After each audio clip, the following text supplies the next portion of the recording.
Assalamualaikum warahmatullahi wabarakatuh. Puji syukur ilahi ya Rabbi, dengan memohon izin ridha Allah, dengan doa restunya kakek nenek kami, leluhur kami, orang tua kami.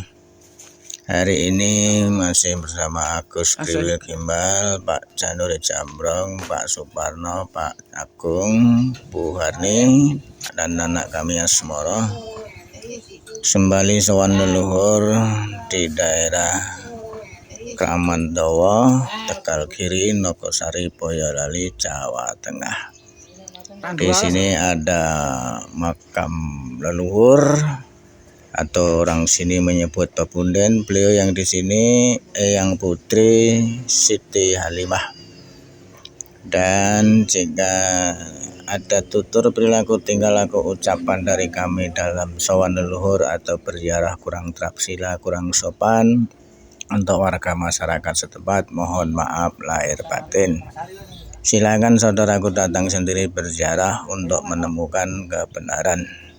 Kami belajar menginformasikan. Dan semoga kita selalu mau menjaga, merawat, melindungi tinggalan leluhur apapun wujudnya di wilayah kita masing-masing.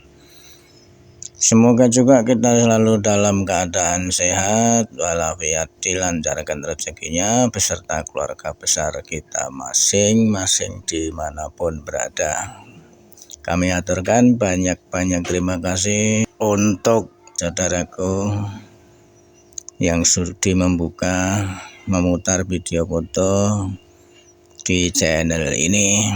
Jangan lupa bantuannya dari saudaraku untuk like dan subscribe. Sun.